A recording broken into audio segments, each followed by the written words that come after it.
ሰላም ጤና ይስጥልኝ። አርዕስተ ዜናውን በማስቀደም ዕለታዊ መረጃዎችን የምናሰማችሁ ይሆናል። ከወልዲያ በቅርብ ርቀት እዜት በር፣ ወጠቅ፣ ጸዶትና ዙፋን አቦ በተባሉ አካባቢዎች ላይ በተደረገ ውጊያም የጥላት ብልጽግና ቡድን ወታደሮች በፋኖ አርበኞች ተቆርጠው ከባድ ኪሳራን መከናነባቸው ታወቀ። ከዙ 23ና ሞርተር ጀምሮ በድሮን ሽፋን በመታገዝ በቀጠናው ውጊያ የከፈተው የብልጽግና መከላከያ ሰራዊትን የምኒልክ ዕዝ 101ኛ ኮር አርበኞች በ4ና 5 ቦታዎች ላይ ቆርጠው አንዱ ቡድን ለአንዱ ቡድን እንዳያግዝ በማድረግ ዙሪያ ገባውን ክርችም አድርገው በመዝጋት የገባውን የጠላት ኃይል ዶግ አመድ አድርገው አስቀርተውታል። መረጃውን በዝርዝር ታደምጡታላችሁ። በተያያዘ ዜና የምኒልክ ዕዝ ልዩ ዘመቻ አርበኞች የጸረ ተሽከርካሪ መሳሪያን ተጠቅመው በወሰዱት እርምጃም በ11ኛ ዕዝ አንድ የ203ኛ ኮር ከፍተኛ አመራር ከነአጃቢዎቹ ተገደለም። በኦፕሬሽኑ ከሰው ኃይል ውድመት በተጨማሪ አመራሩን ሲያጓጉዝ የነበረው ተሽከርካሪና ለጥበቃ ይውል የነበረው የማጀቢያ ድሽቃ ሙሉ በሙሉ ወድሟል። መረጃውን በዝርዝር አጠናቅረነዋል። በሌላኛው መረጃችን ዳግማዊ ቴዎድሮስ ኮር ከዙ 23 ጀምሮ በሜካናይዝድ መሳሪያዎች ታግዘው ጥቃት በከፈተው የጠላት ኃይል ላይ በወሰደው የጸረ ማጥቃት እርምጃ በርካቶችን በመደምሰስ ድል ተቀዳጀም። በበላይ ዕዝ የዳግማዊ ቴዎድሮስ ኮር አርበኞች አመራዊ የጦር ብልሃትን ከጦር ሳይንስ ጋር አዋህደው ስልታዊ የጸረ ማጥቃት እርምጃ ወስደውበታል በተባለው በዚህ ተጋድሎ መነሻውን ከማክሰኝትና ከደጎማ አድርጎ ከተንቀሳቀሰው የጠላት ኃይል መካከል በርካታ ቁጥር ያላቸው ወታደሮች ሙትና ቁስለኛ ተደርገዋል። ቁልፍ ወታደራዊ ጠቀሜታ ያላቸው ይዞታዎችን ጨምሮ የጠላት ንብረቶች በፋኖ ቁጥጥር ስር ውለዋል። መረጃውን በዝርዝር ታደምጡታላችሁ። በሌላኛው መረጃችን በጃማ ወረዳ አንድ ታሪካዊና ዕድሜ ጠገብ መስጂድ በመድፍ ተደብድቦ መውደሙ ተነገረ። አገዛዙ በምስራቅ አማራ ቀጠና ምዕራብ ወረዳዎች ላይ ከሳምንታት በፊት ጀምሮ በተከታታይ የዘፈቀደ ከባድ መሳሪያ ድብደባ እየፈጸመ ይገኛል። በዚህም በጃማ ወረዳ አንድ ታሪካዊ መስጊድ በመድፍ ወድሟል። ይህ ታሪካዊ መስጊድ መደብደብ የታሪክ ቅርስ ማውደም ብቻ ሳይሆን በሙስሊሙ ማህበረሰብ ቅዱስ ቦታ ላይ የተፈጸመ ቀጥተኛ ጥቃት በመሆኑ በአካባቢው ማህበረሰብ ዘንድ ከፍተኛ ቁጣ ቀስቅሷል። መረጃውን በዝርዝር ታደምጡታላችሁ። ከባህር ማዶ ከያዝናቸው መረጃዎች መካከል የአውሮፓ ሀገራት አሜሪካ በኢራን ላይ ለምታካሄደው ወታደራዊ ጥቃት የጦር አውሮፕላኖቿ የአየር ክልላቸውን እንዳይጠቀሙ እየከለከሉ ነው ተባለም። እንዲህ ያለ ውሳኔ በስፔን የተጀመረ ሲሆን አሁን ደግሞ ፈረንሳይና ጣሊያን ተመሳሳይ አቋም መያዛቸው እየተነገረ ይገኛል። የመካከለኛው ምስራቅ ውጥረትና ውጊያ ተባብሶ ቀጥሏል። መረጃውን በዝርዝር የምናሰማችሁ ይሆናል። ጤና ይስጥልኝ የተከበራችሁ አድማጭ ተመልካቾቻችን፣ እንደምን አረፈዳችሁ፣ እንደምን ዋላችሁ። ከጣቢያችን መረብ ሚዲያ እነዚህንና ሌሎች የዛሬ መጋቢት 23 2018 ዓ.ም ዕለታዊ መረጃዎችን አጠናቅረን ይዘን ቀርበናል። አብራችሁን ቆዩ።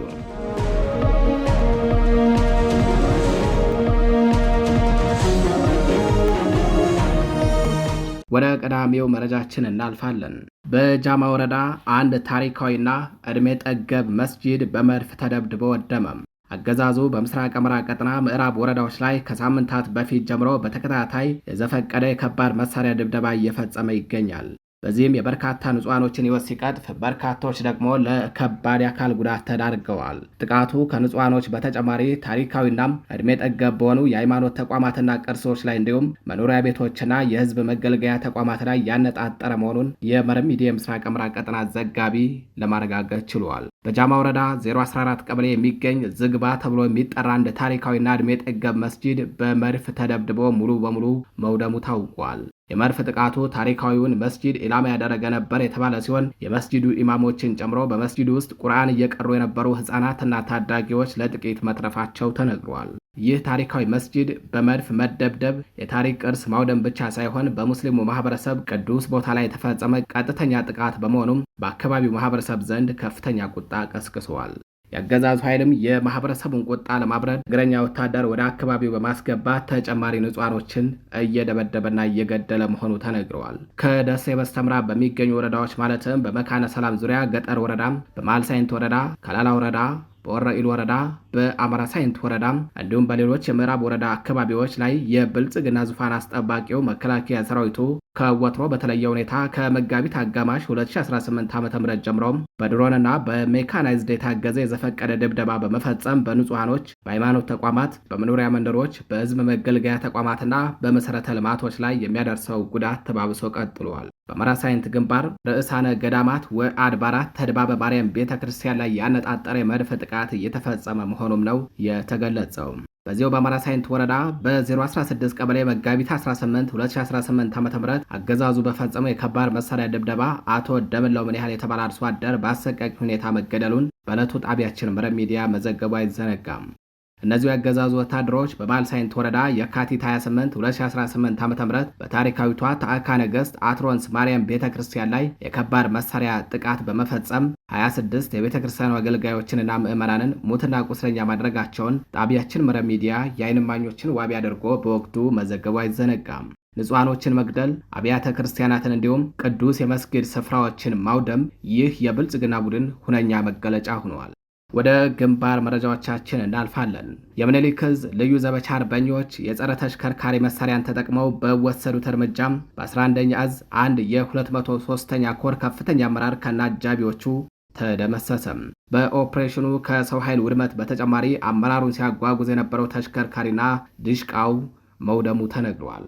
የምኒልክ ዕዝ ልዩ ዘመቻ በወሰደ የቆረጣ ማጥቃት የጥላት የኮር ከፍተኛ አመራር ከነአጃቢዎቹ ተደምስሷል። በአማራ ፋኖ ብሔራዊ ንቅናቄ የምኒልክ ዕዝ ልዩ ዘመቻ ክፍለ ጦር አርበኞች ትናንት መጋቢት 22 2018 ዓ.ም አመሻሹን በምስራቅ አማራ ቀጠና መቅደላ ወረዳ ታዳጊዋ ኮሬብ ከተማ በመጓዝ ላይ በነበረም የብልጽግና መከላከያ ሰራዊት የኮር ከፍተኛ አመራር ላይ በሰነዘሩት የጸረ ተሽከርካሪ ጥቃት አመራሩ ከነ 15 አጃቢዎቹ ሙሉ በሙሉ ተደምስሰዋል። በምኒልክ ዕዝ ልዩ ዘመቻ ክፍለ ጦር አርበኞች በተፈጸመ የጸረ ተሽከርካሪ ጥቃት ከነአጃቢዎቹ የተደመሰሰው በ11ኛ ዕዝ የ203ኛ ኮር ከፍተኛ አመራር እንደሆነ ነው የታወቀው። ጥቃቱ የተፈጸመው ከኮሬብ በቅርብ ርቀት ልዩ ስሙ ድስም ተብሎ በሚጠራው ስፍራ ላይ ነው። በደረሰው ከፍተኛ የጸረ ተሽከርካሪ ጥቃት አመራሩን ጨምሮ 15 አጃቢ ወታደሮች ወዲያውኑ ተገድለዋል። ከሰው ኃይል ውድመት በተጨማሪ አመራሩን ሲያጓጉዝ የነበረው ተሽከርካሪና ለጥበቃ ይውል የነበረ የማጀቢያ ድሽቃ ሙሉ በሙሉ መውደሙ ተገልጿል። የኦፕሬሽኑ ተሳታፊዎች የነበሩት የምኒልክ ዕዝ የልዩ ዘመቻ ክፍለ ጦር አርበኞች የጥላት ኃይልን አከርካሪ በመስበር ታላቅ ድል የተቀዳጀንበት ኦፕሬሽን ነው ሲሉ ድርጊቱን ገልጸውታል። ወደ ሌላኛው መረጃችን አለፍን። ከወልዲያ በቅርብ ርቀት እዜት በር፣ ወጠቅ፣ ጸዶትና ዙፋን አቦ በተባሉ አካባቢዎች ላይ በተደረገው ውጊያ የጥላት ብልጽግና ቡድን ወታደሮች በፋኖ አርበኞች ተቆርጠው ከባድ ኪሳራን ተከናነቡ። ከዙ 23ና ሞርተር ጀምሮ በድሮን ሽፋን በመታገዝ በቀጥናው ውጊያ የከፈተው የብልጽግና መከላከያ ሰራዊትን የምኒልክ ዕዝ 101ኛ ኮር አርበኞች በ4ና 5 ቦታዎች ላይ ቆርጠው አንዱ ቡድን ለአንዱ እንዳያገዝ በማድረግ ዙሪያ ገባውን ክርችም አድርገው በመዝጋት የገባውን የጥላት ኃይል ዶግ አመድ አድርገው አስቀርተውታል። በአማራ ፋኖ ብሔራዊ ንቅናቄ ምስራቅ አማራ ቀጠና ምኒልክ ዕዝ 101ኛ ኮር ጥላትን አይቀጡ ቅጣት በመቅጣት አንጸባራቂ ድል አስመዝግበዋል። አገዛዙ ከወልጌሳ፣ ገንፎ ጨፌ፣ መርሳና ወልዲያ እስከ መርጦ ድረስ ያለውን ኃይሉን በመሰብሰብ ከፍተኛ ማጥቃት ለመሰንዘር ቢሞክርም በአማራ ፋኖ ብሔራዊ ንቅናቄ ምኒልክ ዕዝ በ101ኛ ኮር ከ11ኛና ከ35ኛ ክፍለ ጦሮች በተወጣጡ አርበኞች በተወሰደ የጸረ ማጥቃት እርምጃ ከባድ የሆነ ሰብአዊና ቁሳዊ ውድመት ደርሶበት ተበታትኗል። ጠላት ያለ የሌለ ኃይሉን አሰባስቦ በዙ 23ና በመድፍ የታገዘ ተኩስ በመክፈት ማጥቃት ቢያደርግም የ11ኛ ክፍለ ጦር የፋኖ ሀዶች በእዜት በርና በወጠቅ ላይ ጥላትን ከ2ና 3 ቦታ ቆርጠው በማሽመድመድ በርካታ ወታደሮችን ሲደመሰሱ የቀረው ኃይል ደግሞ አስከሬኑንና ሙሉ ተተኳሹን፣ ስንቁን፣ ሬሽኑን ጥሎ ፈርጥጧል። በተመሳሳይ ሁኔታ 35ኛ ክፍለ ጦር አህዶች በጸዶትና በዙፋን አቦ በኩል ቆረጣ በመግባት የጥላት ኃይልን አይቀጡ ቅጣት በመቅጣት ታላቅ ድል አስመዝግበዋል። ትናንት መጋቢት 22 2018 ዓ.ም ከረፋር ጀምሮ እስከ ምሽት በዘለቀው በዚህ ተጋድሎ በምኒልክ ዕዝ 101ኛ ኮር ድል አድራጊነት ተጠናቋል።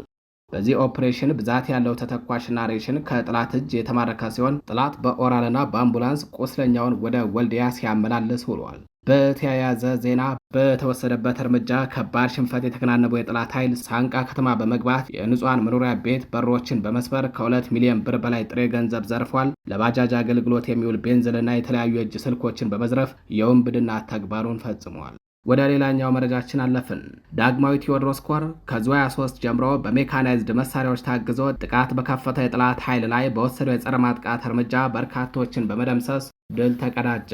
በአማራ ፋኖ ብሔራዊ ንቅናቄ ሰሜን አማራ ቀጠና ደጃች በላይ ዘለቀ ዘስር የዳግማዊ ቴዎድሮስ ኮር አርበኞች በሜካናይዝድ መሳሪያዎች ታግዘው በሁለት አቅጣጫ ጥቃት በከፈተ የጠላት ብልጽግና ወታደራዊ ኃይል ላይ በወሰዱት የመከላከልና የመልሶ ማጥቃት እርምጃ በርካታ ወታደሮችን በመደምሰስ ጉልህ ወታደራዊ ጠቀሜታ ያላቸው ይዞታዎችን ጭምር በቁጥጥራቸው ስር ማስገባታቸው ታውቋል። መነሻውን ከማክሰኝትና ከደጎም አድርጎ በሁለት አቅጣጫ የተንቀሳቀሰው ያገዛዙ ኃይል ድንዛዝ ተብሎ በሚጠራው አካባቢ ከወደ ፋኖ የተወሰደበትን የጸረ ማጥቃት እርምጃን መቋቋም አቅቶት ሙትና ቁስለኛውን የሚያነሳበት ፋታ እስኪያጣ ድረስ ተፍረክርኮና ተሽመድምዶ ተበታትኗል። የኮሩ አርበኞች አማራዊ የጦር ብልሃትን ከጦር ሳይንስ ጋር አዋህደው ስልታዊ የጸረ ማጥቃት እርምጃ ወስደውበታል በተባለው በዚህ ተጋድሎ በርካታ ቁጥር ያላቸው ያገዛዙ ወታደሮች ሙትና ቁስለኛ ተደርገዋል የተባለ ሲሆን ቁልፍ ወታደራዊ ጠቀሜታ ያላቸው ይዞታዎችን ጨምሮ የጠላት ንብረቶች በፋኖ ቁጥጥር ስር ውለዋል። በዚህ ተጋድሎ ከወደ ፋኖ የተሰነዘረበትን ጥብቅ እርምጃ መቋቋም አቅቶት ሙትና ቁስለኛውን አዝረክርኮ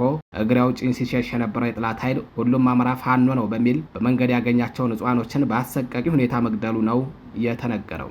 በዚህም በአካባቢው ለምባ ተብሎ በሚጠራው ቀበሌ ነዋሪ የነበሩ አቶ ባየ ወርቁ የተባለው አርሶ አደር ከነ ሕፃን ልጃቸው በአሰቃቂ ሁኔታ ተረሽነዋል። ይህ ጥቃትም ያገዛዙ ሰራዊት በሽንፈት ወቅት የሚወስደው የአቅመቢስነት እርምጃ ማሳያ ተደርጎ ተወስዷል። ወደ ሌላኛው መረጃችን አለፍን። የህልውና ትግሉንና የአማራን ህዝብ የከዳው አቶ ፍቅሩ ሙሉዬ ወደ ብልጽግና መግባቱን ተከትሎ የምኒልክ ዕዝ አመራሮችን ስልክ ቁጥር በሚያውቀው ለብልጽግና ጀነራሎችና ካድሬዎች እየሰጠ እያስደወለ ይገኛል። በዚህም የአማራ ብልጽግና አመራሩ ባንዳው አብዱ ሁሴን ከፍቅሩ ሙሉዬ ዋርካው መሪ ወዳጆን ስልክ ቁጥር በመውሰድ የደወለ ሲሆን ዋርካው ማንነቱን ካወቀ በኋላም ለአብዱ ሁሴን የሚመጥኑ ቃላቶችን በመጠቀም ባንዳነቱንና ወዳደርነቱን ጨምሮ ነግሮ ጆሮ ላይ ዘግቶበታል። ከዚህ ጋር ተያይዞ ሌሎች የብልጽግና ካድሬዎችና ጀነራሎች ወደ ፋኖ ከፍተኛ አመራሮች ስልክ በመደወል ድምፅ ሊቀርጹና በሚፈልጉት መንገድ ቆራርጠውና ገጣጥመው የተለመደ ሐሰት ፕሮፓጋንዳቸው ሊነዙ ስለሚችሉ ጥንቃቄ እንዲደረግ ሲል ምኒልክ ዕዝ በህዝብ ግንኙነት መምሪያ በኩል ባወጣው መረጃ አሳስቧል። በሀገሩ ስልክ ቁጥር ዋትስአፕና ሌሎች አፕሊኬሽኖችን የምትጠቀሙ ጓዶች ቁጥር መቀየርና ሌሎች ጥንቃቄዎችን ማድረግ ይኖርባቸዋል ብሏል ምኒልክ ዕዝ። ይህ የህልውና ትግል ሁለት አይነት ታጋዮችን በውስጡ አቅፎ ይዟል። የመጀመሪያው ታጋዮቹ የህልውና ትግሉ የተሸከማቸው ባንዳዎች ሲሆኑ፣ ሁለተኛ ላይ ደግሞ የህልውና ትግሉን የተሸከሙ ታጋዮች ናቸው። አቶ ፍቅሩ ሙሉዬ የህልውና ትግሉ ከተሸከማቸው ባንዳዎች መካከል አንዱ ነው። እንዲህ አይነት እንቅፋቶችና የትግል አሜካላዎች ከትግሉ ገለል ሲሉ መንገዱ እየጠራ ትግሉም እየጎመራ ይሄዳል። ወደ ሌላኛው መረጃችን አለፍን። በአማራ ፋኖ ብሔራዊ ንቅናቄ ምኒልክ ዕዝ 303ኛ ግዙፉ አሳምነው ኮር የላስታ ወረዳ ሲቪል መዋቅር 14ኛ ክፍለ ጦር ጋር በመተባበር ህዝባዊ ውይይት መድረክ አካሄደም። የላስታ ወረዳ አስተዳደርና 14ኛ ክፍለ ጦር በትብብር በ16 በ017 በ018 ቀበሌዎች የህዝብ መድረክ በማካሄድ ጥልቅ ህዝባዊ ውይይት አካሂደዋል።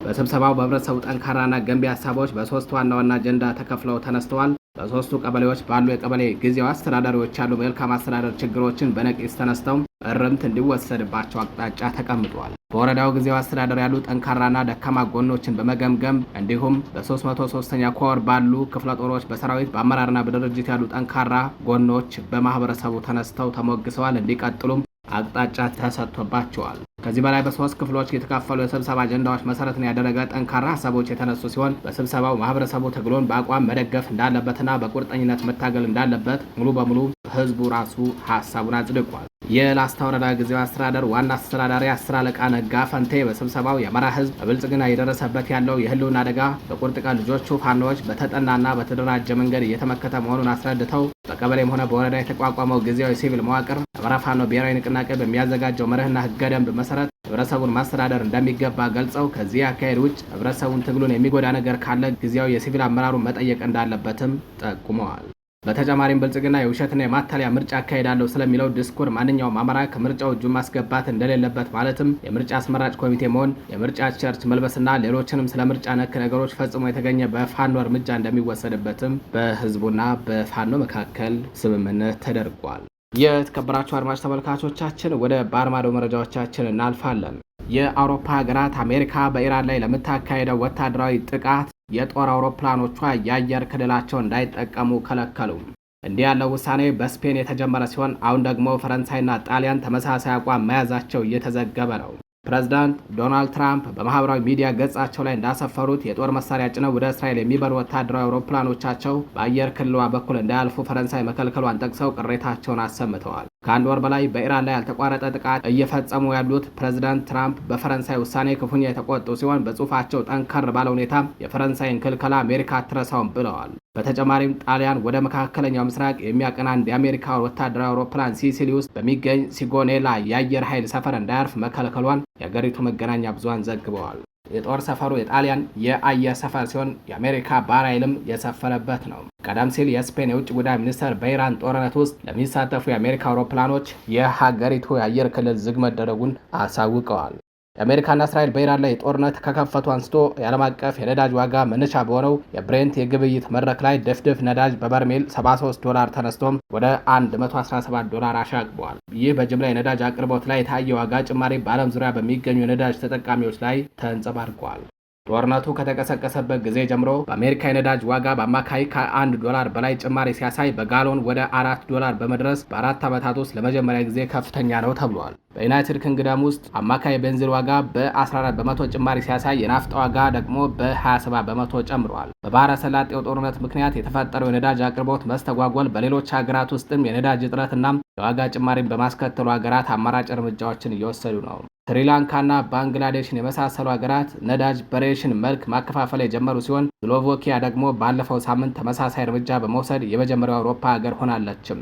በአውስትራሊያ ውስጥ ደግሞ የአሽከርካሪዎችን የነዳጅ ዋጋ ጫና ለማቅለል በነዳጅ ላይ የተጣለው የኤክሳሳይዝ ታክስ ለ3 ወራት በግማሽ እንዲቀንስ ተደርጓል። እንዲሁም ሁለት የአውስትራሊያ ግዛቶች ዜጎች የግል መኪኖቻቸው እንዳያሽከረክሩ ለማበረታታት ለጊዜው የህዝብ ትራንስፖርት በነፃ እንዲሆን አድርገዋል። በተያያዘ ዜና በመካከለኛው ምስራቅ በተቀሰቀሰ ጦርነትና ለመረጋጋት ምክንያት ኢትዮጵያ ልታስገባው የነበረው 180,000 ሜትሪክ ቶን በላይ ነዳጅ ወደ ሀገር ውስጥ ሳይገባ መቅረቱ ታወቀም።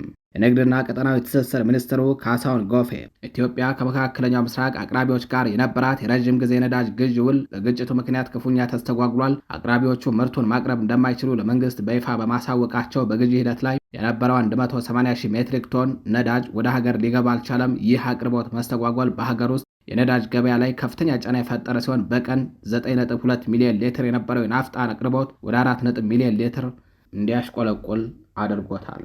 ጦርነቱ በዓለም አቀፍ የነዳጅ ዋጋ ላይ ያሳደረውን ተጽዕኖ በተመለከተ ሚኒስትሩ ሲያብራሩ ከጦርነቱ በፊት $80 የነበረው የአንድ በርሜል ናፍጣ ዋጋ ዛሬ ወደ $230 ማሻቀቡን እንዲሁም የቤንዚን ዋጋ $70 ወይም $150 መናሩን ገልጸዋል።